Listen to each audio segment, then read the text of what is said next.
YouTuber শুনলাম, এই ভাইরা যেমন ইউটিউব করে, এরা তো দিনের খেদমত করছে। আরো অনেক ইউটিউবার আছে, তারা বিভিন্ন রকম কাজ করে। বলে এই সুযোগে একবার আম্বানির ঘরে ঢুকে যায়, যদি বিয়ে বাড়িতে খাওয়াও হবে, দেখাও হবে, খবরও হবে। বলছে দেখি কার্ড, দেখি দাওয়াত পেয়েছিলে? বলছে দাওয়াত কেন পাবো, আমরা মিডিয়ার লোক, ইউটিউবার। বলে তাড়াতাড়ি চলে আয়, পুলিশ ধরে নিয়ে গিয়ে অ্যারেস্ট করে নাও। দুজনকে অ্যারেস্ট করে ঢুকিয়ে দিয়েছে। বুঝতে পারছেন কি সিস্টেম? আপনার ঘরে এলে কেউ পারবেন? আপনি পারবেন। ভাইরা আমার, তরুণ যুবকেরা আমার, কত অপচয়, কত অহমিকা, কত আত্মগরিমা, কত দেখিয়ে দেওয়া। কয়েক কিলোমিটার দূরে ধারাবি বলে একটা বস্তি আছে, বস্তি। এই বস্তিতে 10 লাখ মানুষ বাস করে, যারা সব গরিব দরিদ্র, এরকম 10 লাখ মানুষ বাস করে। আর সেখানে বিশাল একটা বিয়ের ইন্তজাম। ইসলাম বলছে বিয়েকে সহজ করো, ছোট করে দাও, তোমার সামর্থ্য অনুযায়ী বিয়ে করো। ইসলাম বলছে অপচয় করো না, খাদ্য নষ্ট করো না, অতিরঞ্জিত করো না, লোক দেখানোর জন্য করো না, প্রয়োজন যতটুকু ততটুকু করো। বুঝতে পারছেন? আমাকে আপনাকে ভাবতে হবে যে আপনি ইসলামের আদর্শ অনুযায়ী বিয়ে করবেন, ইসলামের দেখানো পথে বিয়ে করবেন। শেরে খোদা আলী মুর্তজা কারামাল্লাহু ওয়াজহু যখন বিবাহ করেছিলেন আম্মা জান ফাতেমাতুজ জোহরা রাদিয়াল্লাহু তাআলা আনহাকে, শেরে খোদা আলীকে নবী জিজ্ঞাসা করলেন, আলী তোমার কি আছে আমার ফাতেমাকে যে বিবাহ করবে? ইয়া রাসূলুল্লাহ, আমার কিচ্ছু নাই, কিচ্ছু নাই, একটা যুদ্ধ থেকে পাওয়া যুদ্ধলব্ধ একটা বর্ম শুধু আছে আমার। আপনি দিয়েছিলেন একটা বর্ম, সেই বর্মটা আছে, যুদ্ধের পোশাক, যুদ্ধের পোশাক। আল্লাহর নবী বললেন, আলী চিন্তা করো না, রুজির মালিক আল্লাহ, আমার আল্লাহ তোমার রুজি দিয়ে দেবেন। যাও ওই বর্মটা বিক্রি করে দিয়ে যে পয়সা পাবে সেটা দিয়ে বিয়ের কাজে ব্যবহার করবে। জোরে বলুন সুবহানাল্লাহ। বন্ধুরা আমার, ইমাম হাসান, ইমাম হুসাইন হুজুরদের বিবাহের বয়স হলো, বিবাহ দেয়া হলো। দরুদ শরীফ আল্লাহুম্মা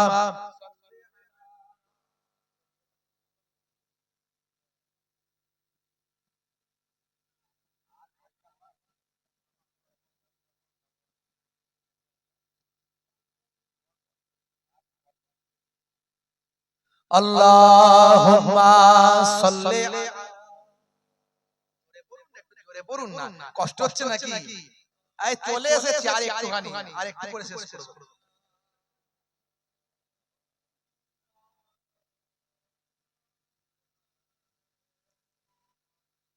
ওয়া আলা আলি সাইয়্যিদিনা মাওলানা মুহাম্মদ।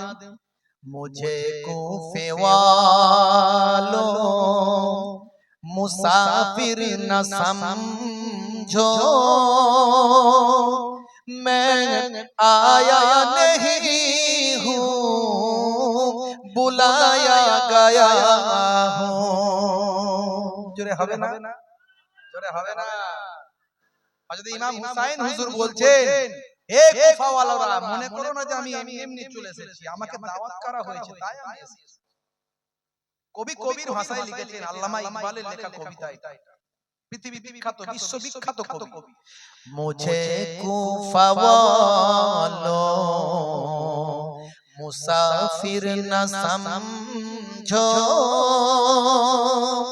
मैं आया नहीं हूँ, बुलाया गया हूँ, मैं आया नहीं हूँ, बुलाया गया हूँ, कि मेहमान बना कर सताया गया हूँ, कि मेहमान बना कर सताया गया हूँ, मैं रोया नहीं हूँ, रुलाया गया हूँ। अल्लाहुम्मा सल्ली अला।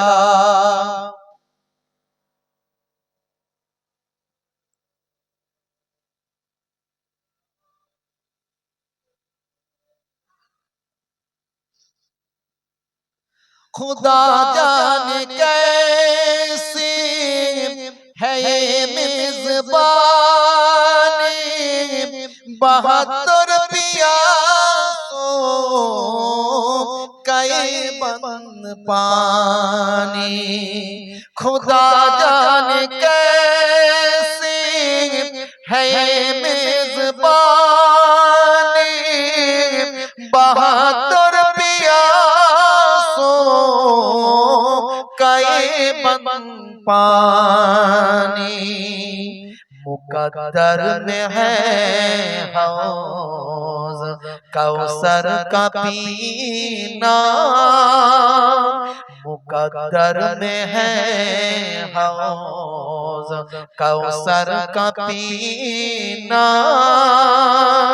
मैं प्यासा नहीं हूँ, पिलाया गया हूँ। मैं प्यासा नहीं हूँ, पिलाया गया हूँ। अल्लाहुम्मा सल्ली अला, जोरे सोरे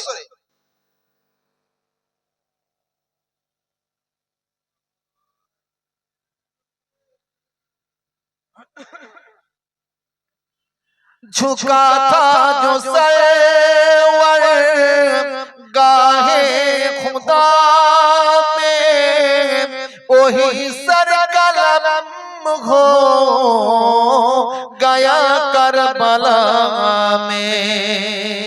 झुका था जो सरवर गाहे खुदा में, वही सर कलम हो गया करबला में।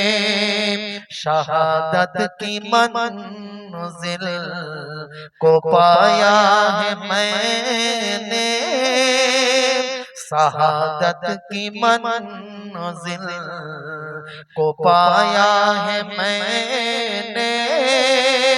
मैं मुर्दा नहीं हूँ, जिलाया गया हूँ। मैं मुर्दा नहीं हूँ, जिलाया गया हूँ। मुझे कूफा वालों मुसाफिर न समझो, मैं आया नहीं हूँ, रुलाया गया हूँ। मैं आया नहीं हूँ, रुलाया गया हूँ। अल्लाहुम्मा सल्ली अला,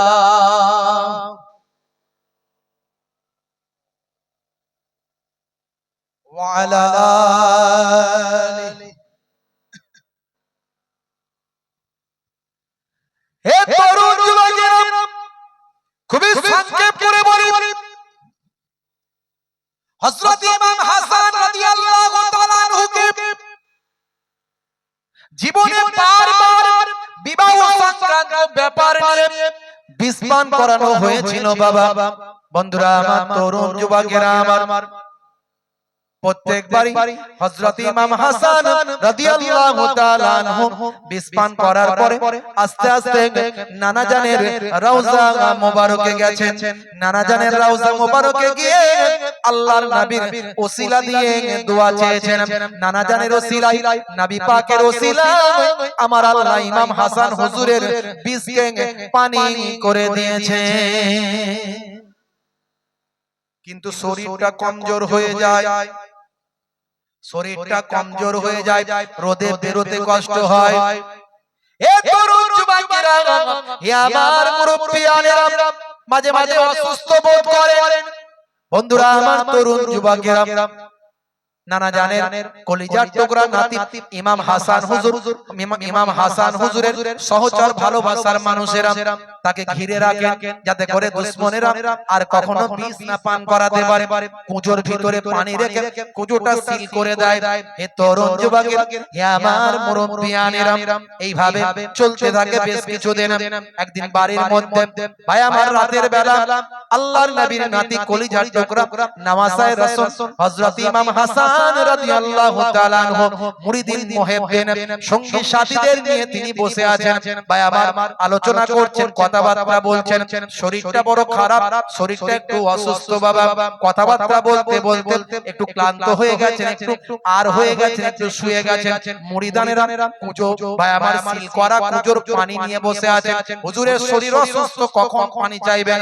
জীবনের শেষ রাত বাবা, 49 হিজরি, 45 বছর বয়স হযরত ইমাম হাসান রাদিয়াল্লাহু তাআলা আনহু। হে তরুণ যুবকেরা, এমন সময় চোখটা লেগে গিয়েছে, হঠাৎ করে স্বপ্ন দেখেন আল্লাহর জান্নাতের ভিতরে প্রবেশ করেছেন, আল্লাহর জান্নাতের ভিতরে ঢুকে গেছেন।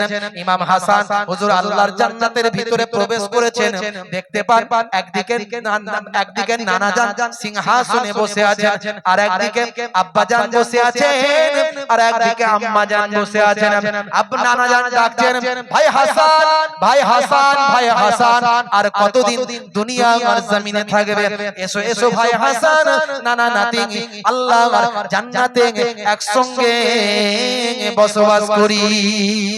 তবে মনে রাখবে ভাই হাসান, তুমি দুনিয়া ছেড়ে আসার আগে তোমার উপর অনেক মুসিবত চলবে, নাসাবারি করবে না, ধৈর্যহারা হয়ে যাবে না, সবর করবে, ধৈর্য ধারণ করবে।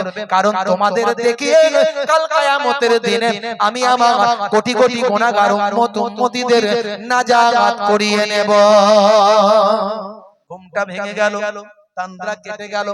নানা জানের স্বপ্নের কথা মুরিদানদের কাছে বলতে লাগলেন। চোখ ভরা পানি, মুখ ভরা বেদনা। এমন সবাই মুরিদানরা হাউমাউ করে কাঁদতে লাগলেন। হে তরুণ যুবকেরা, ইমাম হাসান হুজুর বললেন, বাবারা কে আছে একটু পানি আমাকে পান করাও। বলার সঙ্গে সঙ্গে মহাব্বতের একজন মুরিদ তাড়াতাড়ি কুজোর সিলটা কেটে, কুজোর সিল কেটে পানিটা ঢেলে দিলেন হুজুরকে। দেওয়ার সঙ্গে সঙ্গে যখন এক ঘট পানি পান করলেন, করার পরই বললেন, বাবারা কি পানি আমাকে পান করালে? এ তো হালাল বিষ পান আমাকে করিয়ে দিলে বাবা। আরে প্রত্যেকবারে বিষ পান করার পরে নানা জানের রওজা পর্যন্ত যেতে পারতাম, এবারে এমন বিষ পান করলাম মনে হয় নানা জানের রওজা পর্যন্ত যাবার আর ক্ষমতা হবে না। মুরিদানেরা ঝরঝর করে কাঁদতে লাগলেন, অস্থির হয়ে গেল। কে এমন সর্বনাশ করলো? আমরা তো জেগে আছি, হয়তো আমাদের চোখের ভিতর দিয়ে কেউ হয়তো কুঁজো পাল্টে দিয়েছে, কেউ হয়তো কুঁজো সিল খুলে কিছু ঢুকিয়ে দিয়েছে, কিংবা কেউ কুঁজোটাকে পাল্টে দিয়েছে।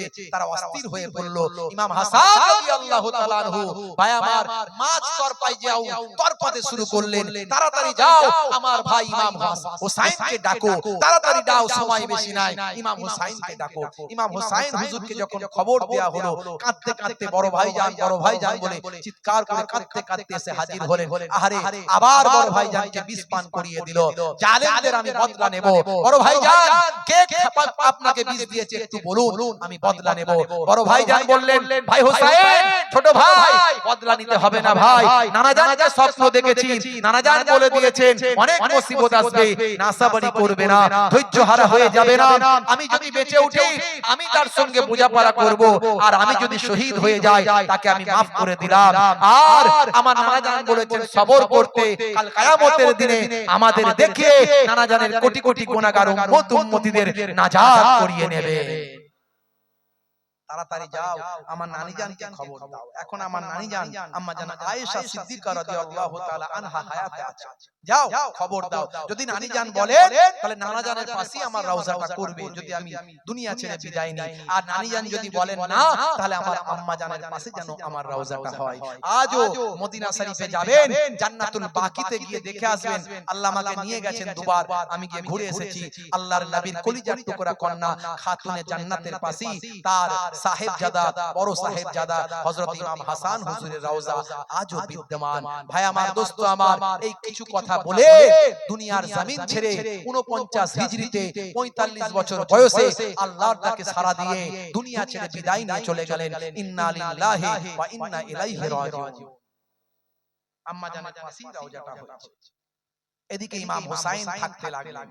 আমিরে মাবিয়া ওদিকে ইন্তেকালের আগে বলে দিয়েছিলেন, ইয়াজিদ তুমি আমার পরে খলিফার আসনে বসছো, কিন্তু আমি মদিনা শরীফে রাজকর হিসাবে 5,10,000 দিরহাম আমি পাঠাই নবী বংশকে সম্মান করে, কারণ এই হকটা তাদেরই, এই হকটা তাদেরই। কিন্তু আমি দীর্ঘ 20 বছর ধরে দীর্ঘ আমি খেদমতে ছিলাম, তাই আমাকে গভর্নর করা হয়েছে দামেস্কের। আমি খলিফার আসনে বসেছি, তবে শুনে রাখো এ নিয়ে মতবিরোধ তৈরি হয়েছে। তো আমার পরে তুমি খলিফার আসনে বসছো, কিন্তু এই 5,10,000 দিরহামটা ইমাম হুসাইনকে পাঠিয়ে দেবে। কিন্তু ইয়াজিদ ছিল নাফরমান।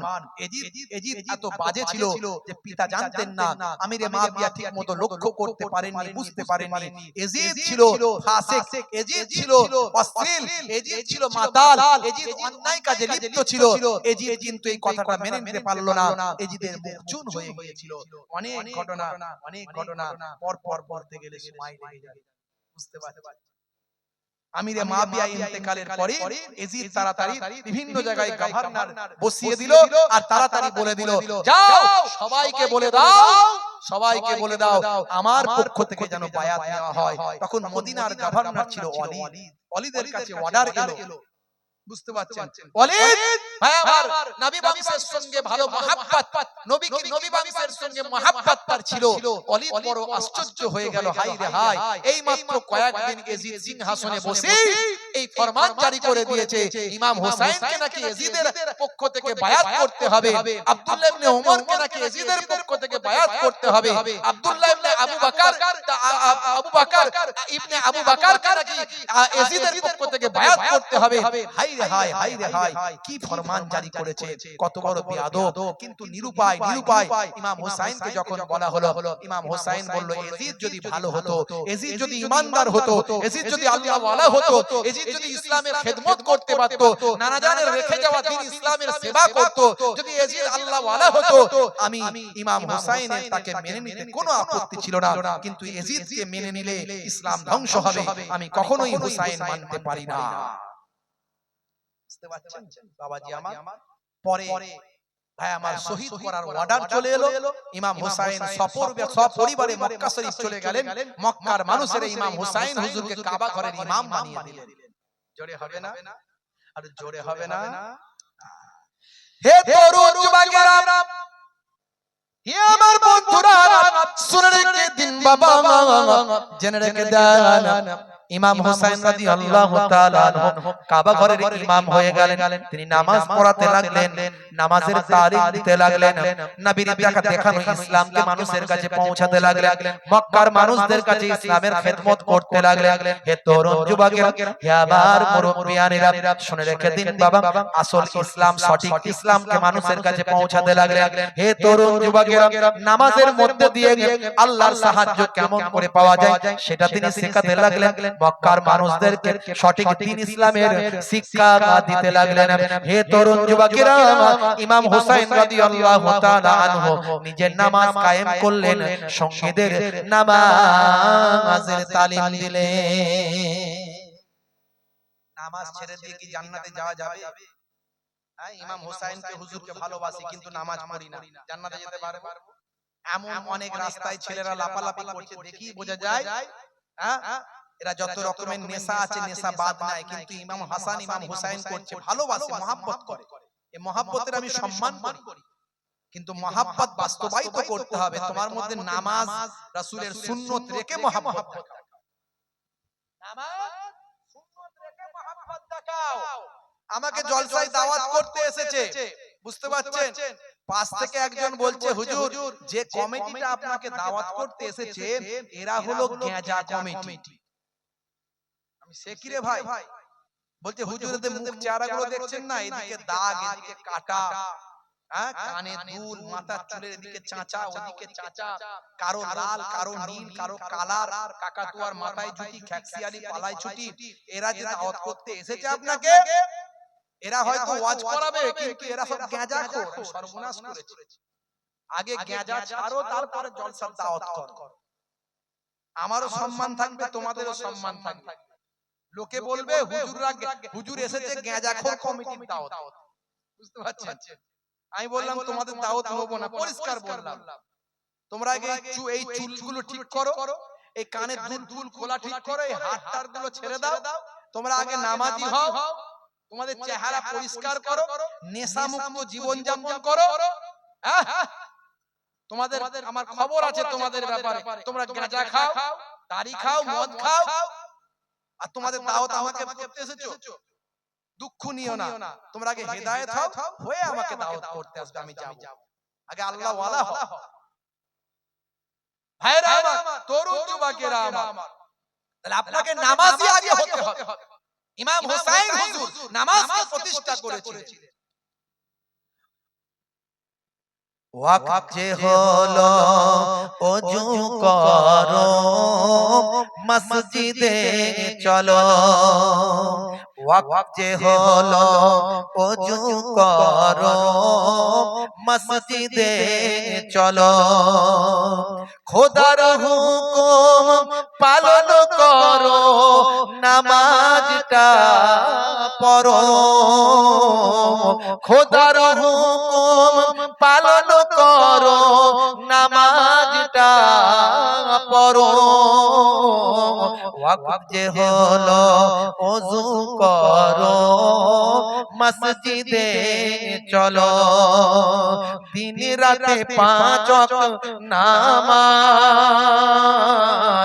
পড়লে পাবে ভাই জান্নাত। দিন রাতে 5 ওয়াক্ত নামাজ পড়লে পাবে ভাই জান্নাত। জোরে হবে না? জোরে হবে না? এই কষ্ট হচ্ছে নাকি? শেষ করে দেবো? হ্যাঁ, হুদান কষ্ট হচ্ছে। আচ্ছা, কারা কারা চান না হাত তুলে দেখান তো দেখি। ঝোঁকে ঝোঁকে চলে ফেলছে, ঘুম পাচ্ছে তো, রাত্রি 1:30টা বেজে গেছে। 1:30টা বেজে গেছে, সর্বনাশ করেছে। দেখেছো, 1:30টা বেজে গেছে আর আপনারা কিছু বলেন না, চুপ করে বসে আছে। তাহলে শেষ করে দিচ্ছি এখানে। কি জি বলেন? শেষ করে দিচ্ছি নাকি? না হবে একটু ফিনিশিংটা দেবো, শর্টকাটে ফিনিশিং। হ্যাঁ, ফজরের সময় হলে মসজিদে যাও তুমি চলে। থেকো না বিছানায় শুয়ে, খোদা দেয় রহমত ঢেলে।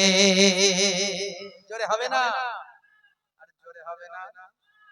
আজকে রাস্তায় আস্তে আস্তে মনটা চাইলো 2 লাইন লিখে একটু নামাজ নিয়ে, তাই লিখে ফেললাম। আজকে আজকে শোনাচ্ছি, আপনাদেরও আল্লাহ তাকদীর করেছে। আজকের কবিতা আজকে শুনছেন। ফজরের সময় হলে মসজিদে যাও তুমি চলে। থেকো না বিছানায় শুয়ে, খোদা দেয় রহমত ঢেলে। জোরে হবে না? আর ফজরের সময় আমাদের আজান কোনটা দিয়ে চলে যায় কানে শুনতেই পাই না। কবে যে ফজরের আজান শুনেছি বুকে হাত দিয়ে চিন্তা করুন তো দেখি। একটু বুকে হাত দেন, যে কবে ফজরের আজান শুনেছি। এই মুরব্বি কটাকে বাদ দেন, এই মুরব্বি কটাকে দল থেকে বাদ, এনাদের ব্যাপারটা আলাদা। বুঝতে পারছেন? এই ইয়ং ছেলেগুলো বুকে হাত দিয়ে বলো তো কবে ফজরের আজান শুনেছো, বুকে হাত দিয়ে বলো। জোহরের সময় হলে কাজটা দাও তুমি ছেড়ে, কিছু সময় দাও নামাজে, সফলতা আসবে কাজে। জোরে হবে না? আরে জোরে হবে না? খালি কাজ কাজ কাজ, আর নিঃশ্বাস বন্ধ হয়ে গেলে কাজ হবে? হ্যাঁ, রুজি শেষ হয়ে গেলে কাজ হবে? জোহরের সময় হলে কাজটা দাও তুমি ছেড়ে, কিছু সময় দাও নামাজে, সফলতা আসবে কাজে। আর জোরে হবে না, আর জোরে হবে না। আসরের ওয়াক্তটা হলে অপচয় সময় না করে মসজিদে যাও তুমি চলে, ডানা আমল নামা ডান হাতে পাবে। আসরের ওয়াক্তটা হলে অপচয় সময় না করে মসজিদে যাও তুমি চলে, আমল নামা ডান হাতে পাবে। মাগরিবের ওয়াক্তটা আসিলে মসজিদে যাও তুমি চলে, কবরের আযাব থেকে মুক্তি প্রভু দেবে। জোরে হবে না, আর জোরে হবে না। এশার সময় হলে অবহেলা না তুমি করে নামাজ যাও চলে, কবরে মুক্তি পাবে। আর জোরে ওয়াক্ত যে হলো ওযু করো মসজিদে চলো, ওয়াক্ত যে হলো ওযু করো মসজিদে চলো, খোদার হুকুম নামাজে পড়ো, খোদার হুকুম পালন করো, নামাজটা পড়ো। ওয়াক্ত যে হলো ওযু করো মসজিদে চলো। নামাজের সময় হলে কি করতে হবে? মসজিদে যেতে হবে। জোরে বলুন ইনশাআল্লাহ। প্রত্যেকই নামাজি হব তো? বলেন ইনশাআল্লাহ। হাত তুলে দেখান কারা কারা নামাজি হবেন, হাত তুলে দেখান। মাশাআল্লাহ। আজকের আশুরার দিন থেকে আপনি প্রতিজ্ঞা করুন, আজকে পবিত্র দিন, এই দিনই কিয়ামত হবে। হাত তুলে দেখান। আরে হাত নামাচ্ছেন কেন? হাতটা তোলেন। আজকে আল্লাহকে দেখান এই গভীর রাতে দুনিয়ার অফিস বন্ধ, আল্লাহ আমরা সব নামাজি হব। বলুন ইনশাআল্লাহ। কেউ নামাজ ছাড়বেন না, বলুন ইনশাআল্লাহ। নারে তাকবীর। কাল থেকে সকলে নামাজ পড়বেন পবিত্র হয়ে তওবা করে। আজ তওবা করবেন, করে কাল থেকে সকলে নামাজ শুরু করবেন। মক্কা শরীফে ইমাম হুসাইন হুজুর আছেন, সংক্ষেপে বলে দিই, আর রাত বাড়াবো না, সময় অনেক রাত হয়ে গেছে। আমি জানেন আপনারা যে চাকরিজীবী মানুষ, দিনের বেলা আবার হাই স্কুলের টিচার, দিন জাগা রাত জাগা মানুষ, বুঝতে পারছেন? এটা উচ্চ মাধ্যমিক হাই সেকেন্ডারি স্কুল 11 12 এর ছেলে মেয়েদের পড়াতে হয়, বুঝতে পারছেন? 7 8 11 12 এর ছেলে মেয়েদের বড্ড ব্যস্ত মানুষ, দিন জাগা রাত জাগা মানুষ, অনেক দায়িত্ব, সোশ্যাল ওয়ার্ক করি, বিভিন্ন রকম সামাজিক কাজ করি, বুঝতে পারছেন? এই সব নিয়ে থাকি।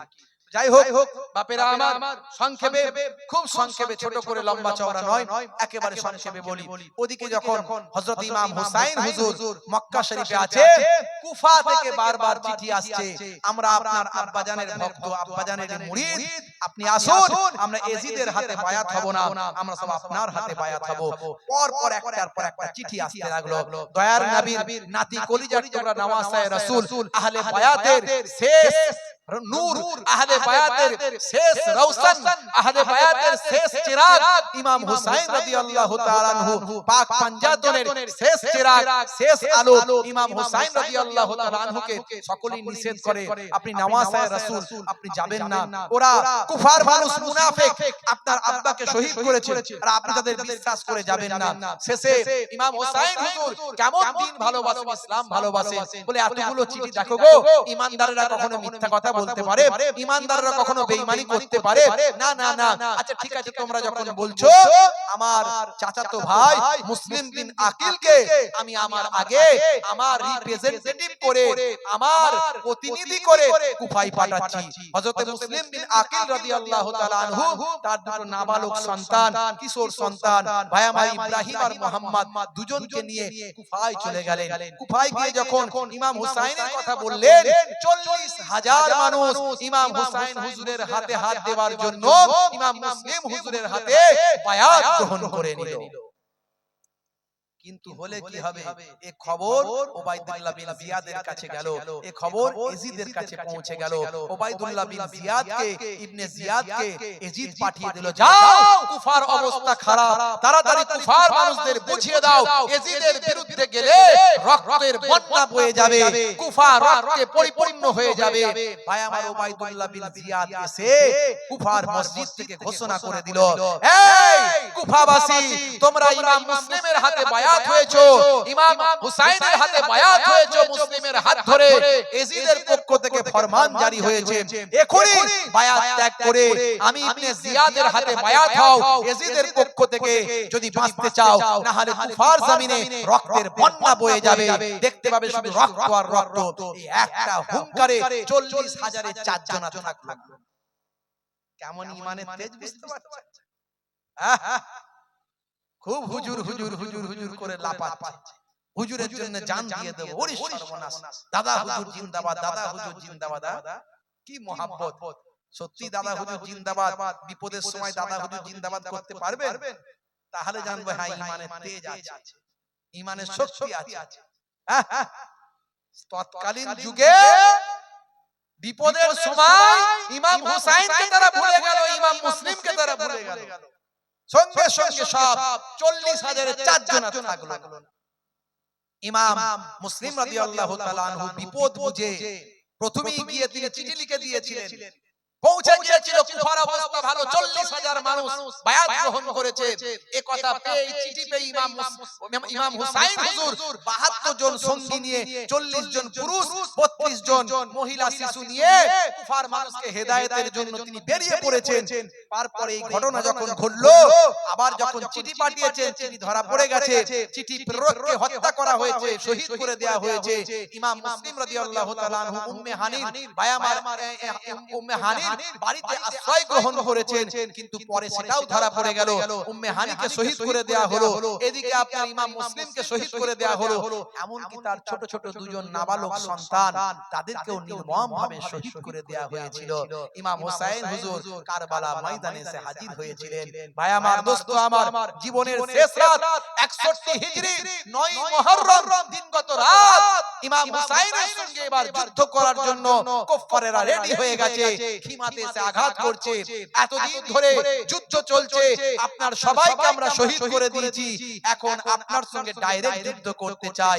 ভাই আমার, রাতের বেলা খিমার মধ্যে, তাঁবুর মধ্যে বেটা ছেলে বলতে আর কেউ নাই, তেমন যোদ্ধা বলতে আর কেউ নাই, ইমাম হুসাইন আছেন একমাত্র, আর মহিলারা আছে, বাচ্চারা আছে, সকলে ভাই আমার ওই হুজরার ওই আপনার তাঁবুর মধ্যে তেলাওয়াত চলছে, আল্লাহর কালামুল্লাহ পাক তেলাওয়াত চলছে, নামাজ চলছে, দোয়া চলছে।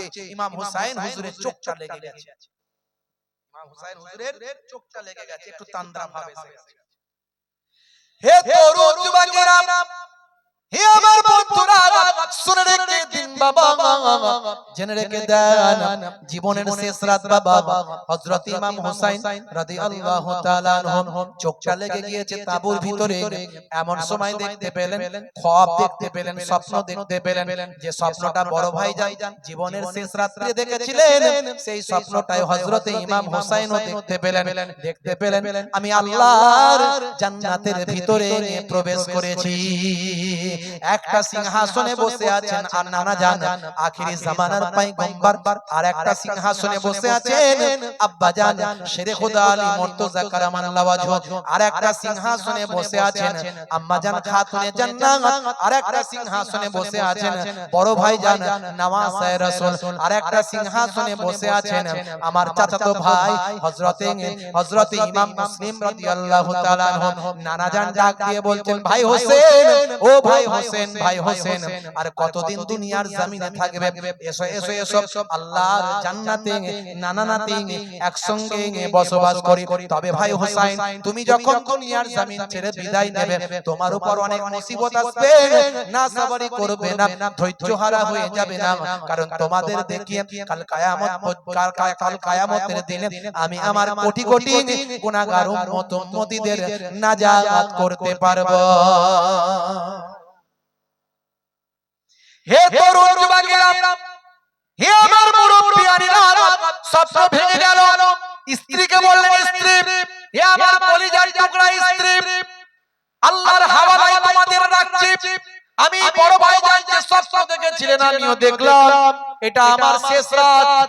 আমার বিশ্বাস এটা আমার শেষ রাত। তোমাদের আল্লাহর হাওয়ালায় রেখে দিয়ে যাব। যুদ্ধ আমাকে করতে হবে। ও বিবি, শুনে রেখে দাও, জেনে রেখে দাও, আমাকে যুদ্ধে যেতে হবে। বিবি বলেন, নিশ্চয় আমি আপনাকে বাধা দেব না, কারণ আপনি আপনার নানা জানের রেখে যাওয়া দিনের জন্য যুদ্ধ করবেন। শুনে রেখে দিন, জেনে রেখে দিন, আপনার নানা জানের রেখে যাওয়া ইসলামকে হেফাজতের জন্য আপনি যুদ্ধে যাবেন। আমি এর বিরোধিতা করা মানে আমি ইসলামের বাইরে চলে যাব। না না, আমি বিরোধিতা করব না, আপনাকে আল্লাহর দ্বীনের জন্য আমি উৎসর্গ করব, ছেড়ে দেব।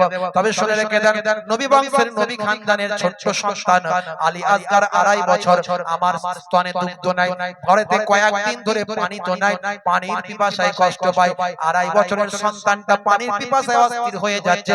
সকলেই তো শহীদ হয়ে গেল। চোখ ভরা পানি, বুক ভরা বেদনা নিয়ে বলেন, ও আমার প্রিয়তম সওহার, ও আমার সওহার, একবার যান কারবালা ময়দানে গিয়ে 2.5 বছরের আলী আসগারকে একবার গিয়ে দেখান। এই 2.5 বছরের আলী আসগারের সঙ্গে তো তাদের শত্রুতা নাই। যদি এক পেয়ালা পানি আমার কলিজার টুকরা সন্তানকে তারা একটু ভালোবেসে, একটু দয়া করে তারা যদি দেয়, আল্লাহর নবীর কলিজার টুকরা নাতি বললেন, ও বিবি শুনে রেখে দাও, আমি নবী খানদানের সন্তান, আমি নওয়াসায়ে রাসূল, আমি আহলে বায়াতের খানদান, আমি কখনো হাত পাততে পারবো না। নবী খানদান কারো কাছে হাত পাতে না, কারো কাছে চায় না, কারো কাছে হাত পাতে না, কারো কাছে ভিক্ষা চায় না। আল্লাহর নবীর কলিজার টুকরা নওয়াসায়ে রাসূলের কলিজার টুকরা জাওজা বললেন, স্ত্রী বললেন, পানি আল্লাহর নিয়ামত, পানি চাইলে কখনো ভিক্ষা করা হয় না। যান যান, আপনি পানির জন্য একটু বলুন। পানি হলো আল্লাহর রহমত, আল্লাহর দান। ফোরাত নদীর পানি তারা জালেমেরা আটকে রেখেছে, এটা তো আল্লাহর দেওয়া জিনিস, এটা তো কারো ভিক্ষা নয়, এটা কোনো ভিক্ষা নয়, এটা কোনো দান নয়। তারা যদি আপনাকে দেয়, এই বাচ্চাটাকে একটু গিয়ে দেখান, আহা বাচ্চাকে আমি রাখতে পারি না, পিপাসায় কাতরাচ্ছে, আমি মা হয়ে মোটেও সহ্য করতে পারি না। হে তরুণ যুবকেরা, হে আমার বন্ধুরা, শুনে রেখে দিন, বাবা জেনে রেখে দেন, হে মুসলমান একটুখানি লক্ষ্য করুন। বিবির কাকুতি মিনতি শুনে 2.5 বছরের আলী আসগারের মুখের দিকে তাকিয়ে ইমাম হুসাইন কারবালা ময়দানের দিকে বাচ্চাকে কোলে করে নিয়ে গেলেন। দুধের শিশু বাচ্চা, ছোট্ট বাচ্চা, 2.5 বছরের সন্তানকে আকাশের দিকে তুলে ধরলেন, আওয়াজ দিয়ে বললেন, কে আছো? ও এজিদের দলের মানুষেরা, তোমাদের সঙ্গে আমার দুশমনি, তোমরা আমাকে মেরে ফেলতে চাও, কিন্তু 2.5 বছরের ছোট্ট বাচ্চাটার কোনো কসুর নাই, ছোট্ট বাচ্চাটার কোনো দোষ নাই। এই 2.5 বছরের বাচ্চাটা পানির পিপাসায় কাতরাচ্ছে। আজ কয়েকদিন ধরে স্ত্রী দুগ্ধ শুকিয়ে গেছে, মাতৃ দুগ্ধ শুকিয়ে গেছে। এই 2.5 বছরের ছোট্ট বাচ্চাটাকে যদি এক পেয়ালা পানি যদি ধার হিসাবে দাও, আমি ধার হিসাবে চাইছি বাবা, ধার হিসাবে যদি চাও দাও। আমার নানা জানের কালেমা তোমরা পড়েছো, তোমরা কি আমাকে চেনো? আমি হলাম ইমাম হুসাইন। আমি আমার নানা জান কত আমাকে কোলে নিয়েছেন, পিঠে নিয়েছেন, কত ভালোবেসেছেন, কত আদর করেছেন, সে আমি আমার নানা জানের নাতি। আমি ইমাম হুসাইন বলছি, কথা দিচ্ছি, সেদিন কাল কিয়ামতের দিনে আমার নানা জান হবেন হাউজে কাউসারের মালিক। এক পেয়ালা পানি যদি আমার কলিজার টুকরায় হযরতে আলী আসগারকে যদি এক পেয়ালা পানি দাও, আমি নানা জানকে বলে হাউজে কাউসারের পানি দিয়ে তোমাদের শোধ করে দেব। ওরে এজিদ সেনা, এই দেখনা, পিপাসায় কাতরায় মোর ছেলে, ওরে এজিদ সেনা, এই দেখনা, পিপাসায় কাতরায় মোর ছেলে, কোন দয়া নাই, তীর সে চালায় আলী আসগারের ওই বুকেতে, আলী আসগারের ওই বুকেতে, ও আলী আসগারের ওই বুকেতে, আলী আসগারের ওই বুকেতে। হে তরুণ যুবকেরা, জালেমদের মনে কোনো দয়া হলো না, মায়া হলো না, রহম হলো না। অথচ তারা নবীর নামে কালেমা পড়েছে, অথচ তাদের খিমাতে নামাজ হয়, অথচ তাদের মধ্যে বায়াবার মুখে মুখে দাঁড়িয়ে আছে, তাদের মধ্যে কেউ কেউ হাফেজ আছে, মুফতি আছে, আলেম আছে, কিন্তু নবীর নামে কালেমা পড়ে আযান দিয়ে নামাজ পড়েও নবী খানদানকে পানি দেয় না। এতটাই তারা জালেম হয়ে যায়, ক্ষমতার লোভে তারা এতটাই অন্ধ হয়ে যায়, ক্ষমতার লোভে তারা এতটা বিভোর হয়ে যায়। ইমাম হোসাইনের কলিজার টুকরা 2.5 বছরের আলী আসগারের বুকের দিকে লক্ষ্য করে বিষাক্ত তীর নিক্ষেপ করে। তীর এদিক থেকে ঢুকলো, শিশু শরীরের ওদিক থেকে বেরিয়ে গেল। আহারে, বাপের কোলে ঠিক দিয়ে রক্ত বেরোতে লাগলো। কারবালা ময়দানে কলিজার টুকরা সন্তান তরপাতে শহীদি ইন্তেকাল বরণ করলেন। সারা শরীরটা লালে লাল হয়ে গেল। ইমাম হোসাইন রাদিয়াল্লাহু তাআলা আনহু সন্তানের কলিজার টুকরা সন্তানের খুনগুলো নিজের হাতে মাখতে লাগলেন, নিজের হাত দিয়ে ধরলেন, চোখে মুখে লাগিয়ে নিলেন। আহারে, 2.5 বছরের আলী আসগারকে পানি দিল না। নবী খানদানকে দুনিয়ার পানি আল্লাহ খাওয়াবেন না, নবী খানদানকে আল্লাহ জান্নাতের পানি পান করাবেন। হে তরুণ যুবকেরা, চোখ ভরা পানি, বুক ভরা বেদনা নিয়ে তাঁবুর মধ্যে চলে গেলেন। বিবিকে গিয়ে বললেন, বিবি, পানি পান করানোর শখ মিটে গেছে, এই নাও জিন্দা বাচ্চা নিয়ে গিয়েছিলাম। আল্লাহ নবী বংশের সন্তানদের পানি দুনিয়ায় রাখেন না, এই দেখো মৃত মুর্দা ঠান্ডা বাচ্চা তোমার কাছে নিয়ে এসেছি। আহারে, আমার 2.5 বছরের আলী আসগারকে তারা বাঁচতে দিল না। ইমাম হোসেন ঝরঝর করে কাঁদতে লাগলেন। মা জননী মা, তিনিও ঝরঝর করে কাঁদতে লাগলেন। হে তরুণ যুবকেরা, হে আমার মুরব্বিয়ানেরা, অথচ ওলিয়া উলিয়ারা দোয়া চাইলে সঙ্গে সঙ্গে কবুল হয়ে যায়, আর নবীর নাতিরা দোয়া চাইলে কি কবুল হতো না? নিশ্চয় কবুল হতো। তারা কেবলমাত্র সবর করেছে, ধৈর্য ধারণ করেছে, তাকদীরকে তারা নিজেদের গ্রহণ করেছেন কোটি কোটি গুনাহগার উম্মত উম্মতীদের নাজাতের জন্য। আজকে সেই উম্মত চোর, আজকে সেই উম্মত ডাকাত, আজকে সেই উম্মত বেনামাজি, আজকে সেই উম্মত নেশাখোর, কর্তাখোর, গাঁজাখোর। হে উম্মত, তুমি ইমাম হোসেনকে কি করে ভুলতে পারো? হে উম্মত, তুমি আলী আসগারকে কি করে ভুলতে পারো? কারবালার দিনের কথা কেমন করে ভুলতে পারো? উম্মত রে, ওরে উম্মত নামাজি হয়ে যাও, ওরে উম্মত রাসূলের সুন্নাত ওয়ালা হয়ে যাও, জীবনটা পাল্টে ফেলো উম্মত। আখিরি জামানার উম্মত নবীর সুন্নাত ওয়ালা হয়ে যাও, দুনিয়াতেও শান্তি পাবে, আখিরাতেও নাজাত পাবে। জীবনের শেষ রাত কেটে গেল, ভাই আমার বেলা হয়ে গেল। দুশমনেরা বলে, হোসেন বেরিয়ে এসো, তোমার সঙ্গে লড়াই।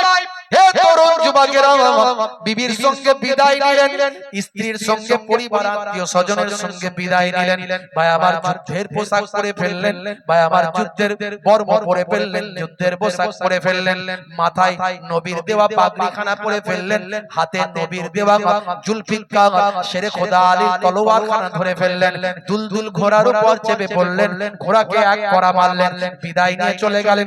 কারবালা ময়দানের উপর দিয়ে তরোয়াল এমন ঘোড়াতে লাগলেন। বীর যোদ্ধা ছিলেন হযরত ইমাম হোসেন। শেরে খোদা আলী যখন ময়দানে নামতেন, হাজার হাজার যোদ্ধারা কুপকাত হয়ে যেত, তাদের ভয়ে হৃদয় কম্পন হতো। আর ইমাম হোসেন যখন ময়দানে নামতেন, জালেমদের হৃদয়টা প্রকম্পিত হতো, জালেমদের হৃদয়ে ভূমিকম্প তৈরি হতো। এমন তিনি তরোয়াল ঘোরাতে লাগলেন, ঢাল চালাতে লাগলেন, দুশমনেরা রাস্তা ক্লিয়ার করে দিতে বাধ্য হলো। ভাই আমার কোনো তীর আঘাত করতে পারলো না। এইভাবে চলতে লাগলো।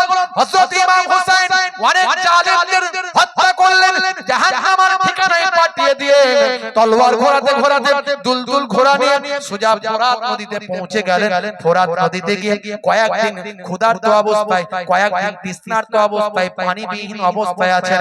একটু পানি ফেলে শক্তি আরো হাজার হাজার গুণ বেড়ে যাবে। কয়েকদিন পানি না খেয়ে ইমাম হোসেনের আল্লাহ এমন শক্তি দিয়েছেন, পানি যদি একটু খেয়ে ফেলেন, দুশমনেরা চিন্তা করছে যদি ইমাম হোসেন পানি পান করে ফেলেন, তার সামনে দাঁড়ানোর বাপের বেটা আর কারবালা ময়দানে কেউ না।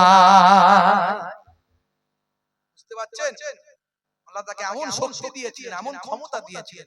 বাপেরা আমার, তরুণ যুবকেরা আমার, মুরব্বিয়ানেরা আমার, ভাইরা আমার, তরুণ যুবকেরা, হযরত ইমাম হোসেন যখন ফোরাত নদীতে নেমে পানি হাতে করে চলছেন, পানি খাবেন, অমনি ছবি ভেসে উঠছে কাসিমের কথা, কাসিমের ছবি ভেসে উঠেছে, অমনি ভেসে উঠছে ভাই আমার আব্দুল ওয়াহাবের কথা, অমনি ভেসে উঠছে নবী বংশের খানদানদের কথা, অমনি ভেসে উঠছে এই মাত্র শহীদ হয়ে গেল আমার 2.5 বছরের আলী আসগারের কথা। ভাই আমার চেহারা খানা ভেসে উঠছে, যেন পানি তুলছেন পানি ফেলে দিচ্ছেন, পানি তুলছেন পানি ফেলে দিচ্ছেন। দুশমনেরা লক্ষ্য করছে পানি যদি খেয়ে ফেলে তাহলে ইমাম হোসাইনের সামনে যাবার আমার ক্ষমতা আর কারো হবে না। ওদিকে দুশমনেরা রটিয়ে দিল, ও ইমাম হোসাইন আপনি পানি পান করছেন, আর ওদিকে আপনার খিমার উপর মহিলাদের উপর আঘাত হচ্ছে। এমন কথা শুনে পানি পান করা বাদ দিয়ে দুলদুল ঘোড়ায় উঠলেন, এক কোড়া মারলেন, তড়িৎ গতিতে খিমার সামনে এসে হাজির হলেন। হে তরুণ যুবকেরা, দেখলেন খিমা সালামত আছে, তাবু সালামত আছে, ময়দানে চলে গেলেন, যুদ্ধ শুরু হলো, বহু জালেমকে জাহান্নামের ঠিকানায় পাঠালেন। শেষে বলতে যুদ্ধ করতে করতে ভাই আমার আঘাত লাগতে লাগলো। আকবর শাহ খান নাজিবাবাদীর লেখা তারিখুল ইসলাম একটা রেপুটেড কিতাব, একজন রেপুটেড ঐতিহাসিক বাবা, একজন গ্রহণযোগ্যতা সম্পন্ন ঐতিহাসিক। অনেক ঐতিহাসিকরা বিভিন্ন ভাবে রং তামাশা করে ভাই আমার এই ঘটনাকে উপস্থাপন করেছে, অনেকে নাটক করে দিয়েছে, অনেকে ড্রামা বানিয়ে দিয়েছে, অনেকে প্রেমের লীলা বানিয়ে দিয়েছে। এগুলো অন্যায়, এগুলো গুনাহের কাজ। নবী বংশের খানদান কখনো অনৈতিক কাজ করতে পারে না, নবীর নামাজারা কখনো অনৈতিক কাজ অইসলামিক কাজ করতে পারে না। হে তরুণ যুবকেরা, হে আমার বন্ধুরা, শুনে রেখে দিন বাবা, জেনে রেখে দেন, আকবর শাহ খান নাজিবাবাদীর লেখা তারিখুল ইসলামের মধ্যে লেখা হয়েছে সুনান বিন নাকি, সুনান বিন নাকি এক জালেমের বল্লামের আঘাতে ইমাম হুসাইন রাদিয়াল্লাহু তাআলা আনহু কারবালা ময়দানে শহীদ হলেন, শাহাদাতের পানি পেয়ালা পান করলেন। ইন্না লিল্লাহি ওয়া ইন্না ইলাইহি রাজিউন। সকলে পড়ুন ইন্না লিল্লাহি ওয়া ইন্না ইলাইহি রাজিউন। অনেক বড় ঘটনা, অনেক লম্বা ঘটনা, আমি বলতে গেলে আরো সময় লাগবে, আরো এরপরে অনেক ঘটনা ছিল, সেগুলো আরো বলতে গেলে সময় লাগতো, আমি সেদিকে যাচ্ছি না। একটা আমার লেখা একটা কাসিদার মধ্যে দিয়ে আমি সেটা বলে দিচ্ছি। নবীর নাতি ইমাম হোসেন এমন ঈমান এনেছে, বলেন তো দেখি, আমি জননী মা, গর্ভধারিণী মা, আমি সন্তানদের কলিজার টুকরা মা, সেই সময় কি আমি ফাতেমা দুনিয়া আর জমিনে থাকবো? না না বেটি ফাতেমা, তুমিও দুনিয়া আর জমিনে থাকবে না। আম্মা জান আবার ঠুকরে কেঁদে উঠলেন আর বলতে লাগলেন, আব্বা জান, তাহলে আমার সন্তানদের জন্য কে একটু শোক মানাবে, কে একটু চোখের পানি ফেলবে, কে একটু তাদের জন্য কান্না করবে, কে একটু তাদের জন্য মোনাজাত করবে, কে একটু শোকেতে সেই সময় শোক জ্ঞাপন কে করবে? আল্লাহর নবী বললেন, ও বেটি ফাতেমা, চিন্তা করো না, ভেবো না, কাল কিয়ামত পর্যন্ত আমার কোটি কোটি উম্মত উম্মতি দুনিয়ার জমিনে থাকবে, আমার আশিক দুনিয়ার জমিনে থাকবে। কাল কিয়ামত পর্যন্ত তোমার সন্তানদের জন্য আমার কোটি কোটি উম্মত উম্মতিরা চোখের পানিতে বুকটা ভাসিয়ে দেবে।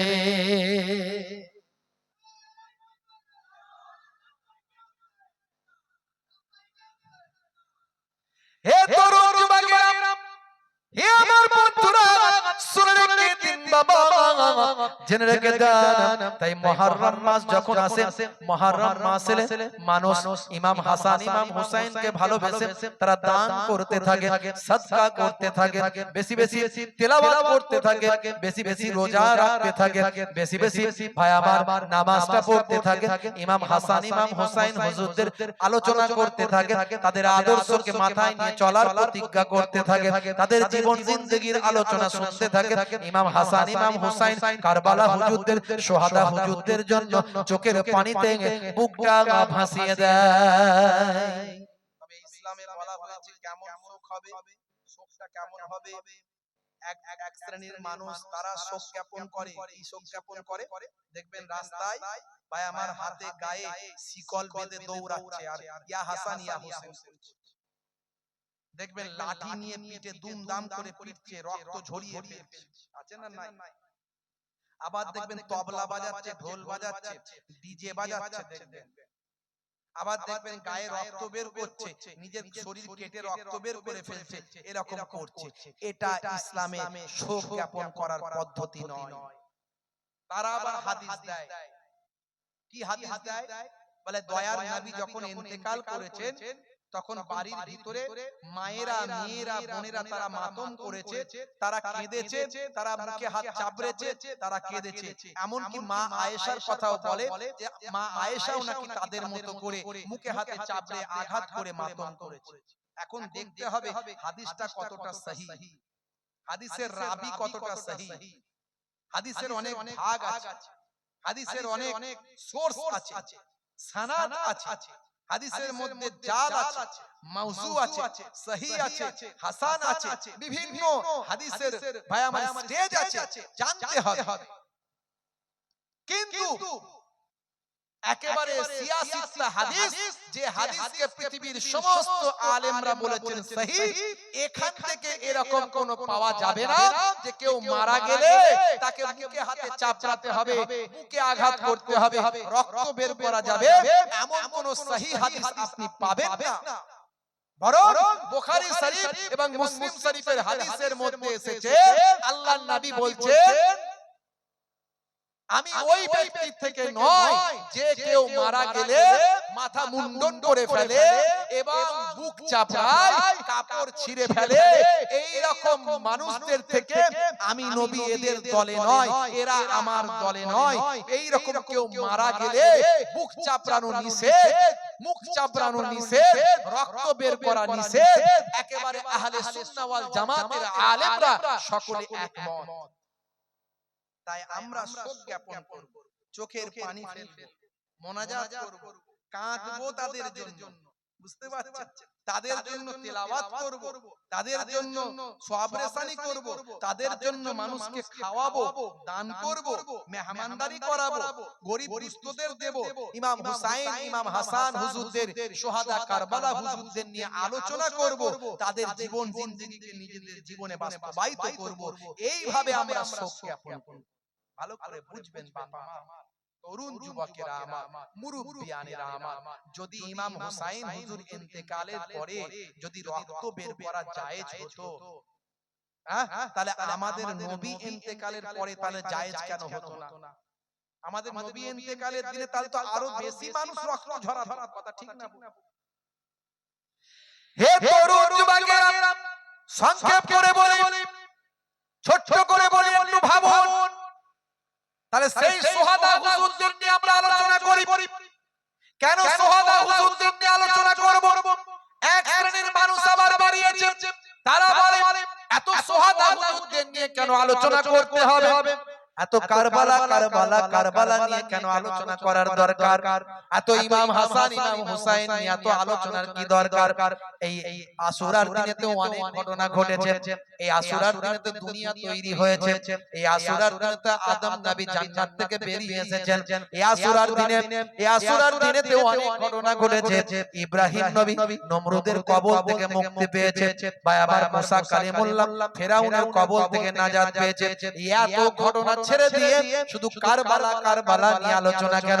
হে তরুণ যুবকেরা, আমরা মুসা নবীর আলোচনা অন্য সময় করি, ঈসা নবীর আলোচনা অন্য সময় করি, কিন্তু মনে রাখবেন সমস্ত নবীদের নবী হলেন, সমস্ত নবীদের ইমাম হলেন আপনারা আমার আখেরি জামানার পয়গম্বর। সেই নবীর কলিজার টুকরা নাতিরা এই সময় শহীদ হয়েছিলেন। এই মুহররমের আশুরার দিনে শোহাদায়ে কারবালা হুজুররা নির্মমভাবে শহীদ হয়েছিলেন। আর এই শাহাদাতের মধ্যে দিয়ে ইসলাম का जिंदा হয়েছে।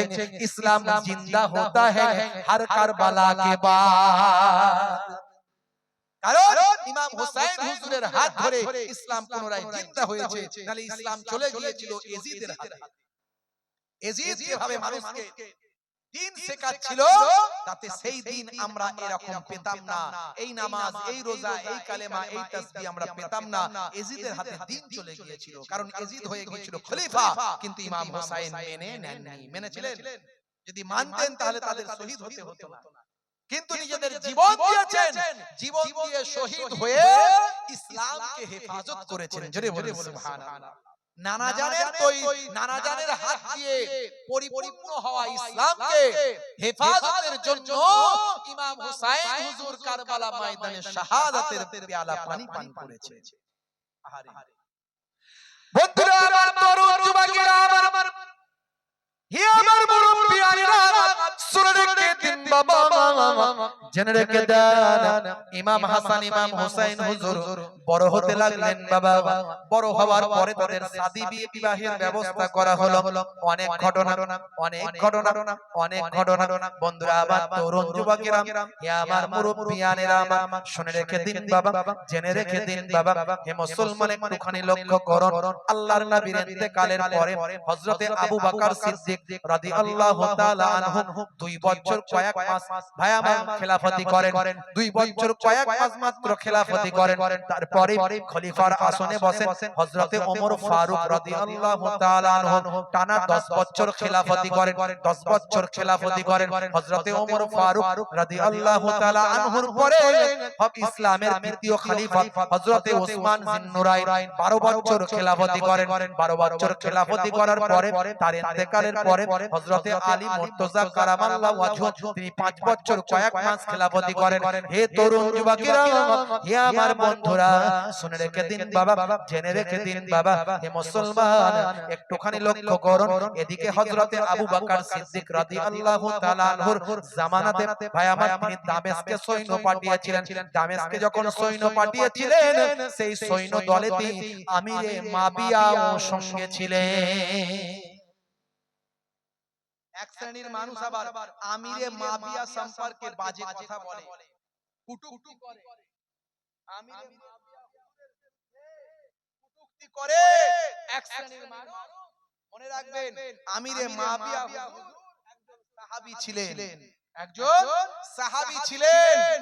তিনি নবী পাকের জামানায় রাসূলের জীবন দশায় একজন কাতেবে ওহী ছিলেন, যিনি আসমান থেকে যখন আল্লাহর ফেরেশতা জিবরাইল আলাইহিস সালাম এসে কোরআন মাজিদ শুনিয়ে দিত, যারা লেখার দায়িত্বে ছিলেন তার মধ্যে একজন হলেন হযরতে আমিরে মাবিয়া রাদিয়াল্লাহু তাআলা আনহু। একজন কাতেবে ওহী ছিলেন, ওহীর লেখক ছিলেন। শুধু তাই নয়, আল্লাহর নবীর কে দীর্ঘদিন ধরে তিনি দেখেছেন, সোহবতে থেকেছেন, একজন সাহাবী ছিলেন। ভুল বোঝাবুঝি হতে পারে, কিন্তু আমিরে মাবিয়া সম্পর্কে কটূক্তি করলে তার ঈমান থাকবে না। এটা হলো আহলে সুন্নাহ ওয়াল জামাতের মানুষের আকীদা, উলামাদের আকীদা। তার ছেলে এজিদ সে পথভ্রষ্ট হয়ে গিয়েছিল। এজিদের সম্পর্কে বিভিন্ন বক্তব্য আছে ইমামদের মধ্যে। কেউ বলেছেন ফাসিক, কেউ বলেছেন কাফির। বুঝতে পারছেন? এদিকে ইমাম হাসান ইমাম হুসাইন রাদিয়াল্লাহু তাআলা আনহু তারা বড় হচ্ছেন, বিবাহ শাদীর ব্যবস্থা করা হয়েছে। ইসলামের বিবাহ হচ্ছে সরল, ছোট, সহজ। ইসলামের বিবাহ সহজ। অনেকে মনে করে বিয়ে করতে হবে, অনেক খরচা হবে, তাই বিয়ে করব পরে, এইভাবে তাদের যৌবনকে নষ্ট করছে, অশ্লীল পথে চলে যাচ্ছে। ভাই আমার, দোস্ত আমার, অন্যায় পথে নিজেদের জীবনকে চালিত করছে। ইসলাম বলছে না, তোমার বিবাহের বয়স হলে তুমি বিবাহ করো। তোমার মধ্যে যদি গরিবী থাকে, আল্লাহর কাছে সাহায্য চাও, বিবাহের বরকতে আমার আল্লাহ তোমাদের ধন দৌলত পরিপূর্ণ করে দেবে। আর তোমরা সঠিক পথে চলো। আপনারা জানেন, ইন্টারনেটে একটা বিবাহ নিয়ে ভাইরাল হয়েছে। কার বিবাহ জানেন? বোম্বাইয়ে বিবাহটা হলো। নাম হচ্ছে ভাই আমার দোস্ত আমার, দুইজন মুকেশ আম্বানির ছেলে। আপনারা নাম জানেন কি নাম? আদিত্য আম্বানি আর নীতা আম্বানি ওর মা। ভাইরা আমার, তরুণ যুবকেরা আমার, আর রাধিকা মার্চেন্ট, এই বিবাহ হলো। এই বিবাহতে ৭,০০০ কোটি টাকা খরচা হয়েছে। কত কোটি টাকা? ৭,০০০ কোটি টাকা। মুকেশ আম্বানি কত টাকার মালিক জানেন? ১১৫ বিলিয়ন মার্কিন ডলার। মানে কত হাজার কোটি বলা মুশকিল। আর এই যে জিও মিও হাবি জাবি সব করছে, বুঝতে পারছেন? বাজার সব ধরে নিচ্ছে, ঠিক টাইমে বাড়ি দিচ্ছে, সামলাও এবার ঠেলা। বুঝতে পারছেন? এখন লোক বলছে এই এই এই আপনার বিএসএনএল নেব, বিএসএনএল নেব, বুঝতে পারছেন? খুব লাইন কিছুদিন ধরে সরকারি জিনিস চাই এবারে, আবার কিছুদিন পরে আবার অন্য লাইন অফার দিলেই মানুষ তো সুবিধা পাচ্ছে। আবার ওই একটা গেমের অ্যাড করছে, ধরেন গেম অ্যাবেটো গেম, অদিত্য আম্বানি সেও বলছে যে আমি এই গেমটা খুব ভালোবাসি, এই গেমটা যদি কেউ ডাউনলোড করে খেলে শুধু লাভই হবে, মিসকানার হবে। এত টাকা করে পাবে, 5 গুণ পাবে, হাই 2 গুণ পাবে। একবারও বলছে না যে হেরে যাবে। ওর মাও নিতা আম্বানিও সে অ্যাড করছে, বাপও অ্যাড করছে, শাহরুখ খান অ্যাড করছে, খালি বলছে অ্যাবেটো গেম লেট করো। এই মোবাইল খুললেই জ্বালা যন্ত্রণায় অস্থির, অ্যাড শুধু অ্যাড শুধু অ্যাড। বুঝতে পারছো? ওই যে মাঝে মাঝে আমি ওই সব বন্ধ করে রেখে সব অপশন বন্ধ, বুঝতে পারছো? ভাইরা আমার, তরুণ যুবকেরা আমার, সচিন টেন্ডুলকারের মতো একজন ক্রিকেটার সেও বলছে অ্যাবেটো ডাউনলোড করো, গেম লোড করো। আচ্ছা ভাই, সবাই যদি গেম লোড করে শুধু লাভ করবে, ইনকাম করবে, তাহলে দোকানদারি ব্যবসা বাণিজ্য করার দরকার নাই, গেম খেললেই তো সংসার চলবে, কথা ঠিক না? আরে গেম খেললেই তো ইনকাম হবে, কিন্তু হবে কি? হ্যাঁ, কোটি কোটি লোকের লস হয়ে যাবে, খালি লোড করবে, দেখবে খেলতে তো পারবে না, লাভও পাবে না, সব লস হয়ে গেল। আর 2-4 জন খেলে তারা ইনকাম করবে, বিরাট ব্যাপার। ভাইরা আমার, এই মানুষকে বোকা বানিয়ে ধোঁকা দিয়ে ইনকাম করে কি লাভ? যুব সমাজ ধ্বংস হয়ে যাচ্ছে গেম খেলে খেলে। ফ্রি ফায়ার, পাবজি, অনলাইন নানা রকমের এই সব নিয়ে পেরেশান। কাজ নাই, কর্ম নাই, পড়াশোনা নাই, ব্যবসা নাই। ভাই আমার, পিতামাতার অবাধ্য, রাত দিন শুধু কম্বলের ভিতরে, চাদরের ভিতরে দরজা লাগিয়ে দিয়ে সব জায়গাতে, কোথায় বাঁশ বাগানের ধারে, পুকুরের পারে, নদীর ধারে, সব জায়গাতে শুধু গুলি চালিয়ে যাচ্ছে, তো ঢিডি ঢিডি ঢিডি ঢিডি ঢিডি ঢিডি। কি রে ভাই, বলছে ফ্রি ফায়ার পাবজি খেলছে, পরে বিরাট ইনকাম হচ্ছে ওখানে। ভাই রে ভাই, আমি এর আগে বলেছি এই অনলাইন গেম গুলো খেলা হারাম, আজও বলে যাচ্ছি হারাম। বলবেন কি করে? কারণ এটা হলো নেশা। আল্লাহর নবী বলেছেন কুল্লু মুসকিরিন হারাম, প্রত্যেক নেশা